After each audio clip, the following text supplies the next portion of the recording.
Assalamualaikum warahmatullahi wabarakatuh.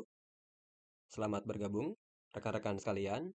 Pada kesempatan kali ini kita akan mengupas, mempelajari terkait dengan Google Sheet, salah satu aplikasi dari Google untuk pengolahan data yang umum atau banyak digunakan oleh orang-orang, baik mahasiswa, pekerja kantoran, pengusaha, maupun yang lainnya.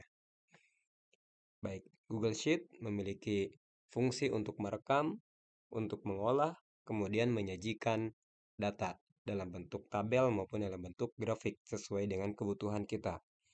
Google Sheet memiliki berbagai keunggulan, yaitu sumber dayanya bebas, yaitu gratis. Siapapun yang memiliki akun di Gmail atau di Google, maka dia dapat memiliki Google Sheet sebanyak-banyaknya, sumber dayanya melimpah sesuai dengan kapasitas penyimpanan yang kita miliki.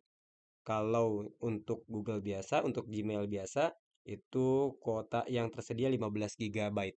15 GB saya tidak tahu bisa membuat berapa juta Google Sheet ya untuk penggunaannya.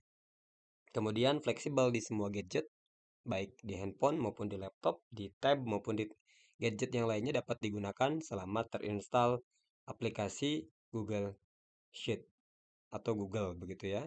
Kemudian bisa online dan juga offline, bisa kita kerjakan ketika terhubung dengan internet maupun tidak terhubung dengan internet. Kemudian tersimpan otomatis.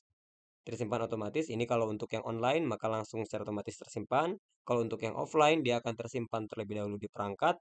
Begitu terkoneksi dengan internet maka dia akan mengupdate data secara online begitu. Tersimpan ke tempat online-nya, ke cloud. Kemudian aman dalam penyimpanan data, tingkat keamanannya sama seperti tingkat keamanan kita dalam membuat password. Kalau password Gmail kita mudah diretas, ya tentu akan mudah juga file-file kita diretas orang begitu. Tapi kalau sepertinya kita memiliki password dengan tingkat kerumitan yang cukup menyulitkan, insya Allah aman. Kemudian mendukung kolaborasi dengan pihak lain, siapapun stakeholders kita atau tim kita yang dirasa perlu memiliki akses pada file yang kita miliki, itu bisa kita undang melalui email ya, undangannya melalui email. Sehingga nanti yang bersangkutan juga bisa melakukan perekaman yang sama di file yang sama dengan kita.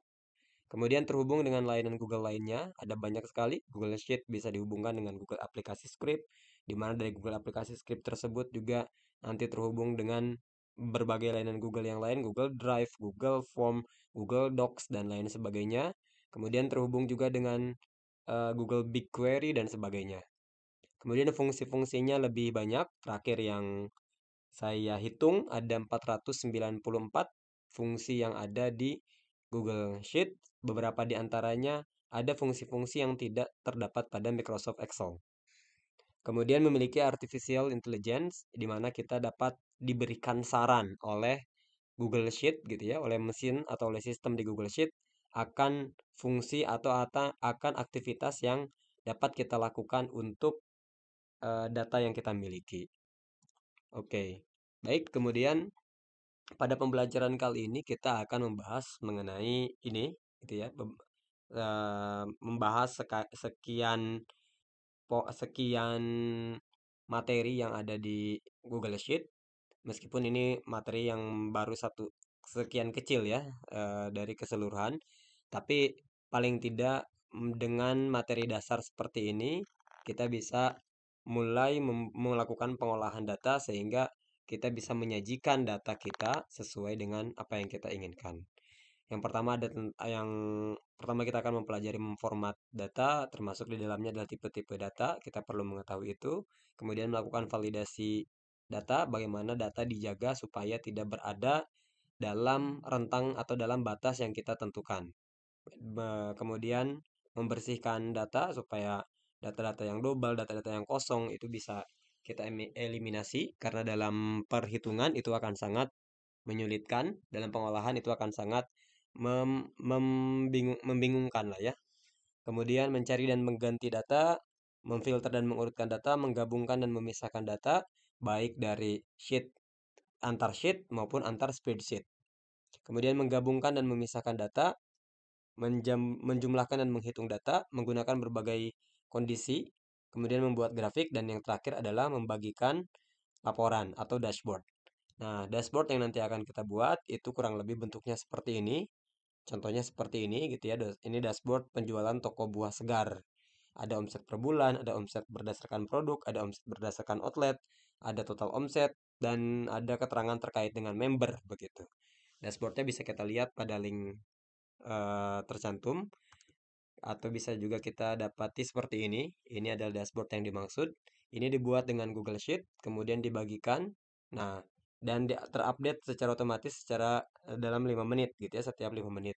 Ketika kita membagikan link ini kepada stakeholders kita, maka mereka juga bisa mengakses laporannya sehingga tidak perlu bertanya berapa jumlah penjualan bulan Januari atau dan sebagainya begitu ya. Berapa omset kita sampai dengan sekarang dan sebagainya begitu. Tidak perlu bertanya seperti itu, tinggal diberikan link. Kemudian stakeholder melihat eh, dashboardnya bisa seperti ini. Dashboardnya juga bisa kita tambahkan dengan hal yang lain yang kira-kira kita rasa perlu ada atau muncul di dashboard. Itu kira-kira pembelajaran kita ke depan terkait dengan Google Sheet. Semoga bermanfaat. Tetap nonton video-videonya. Assalamualaikum warahmatullahi wabarakatuh.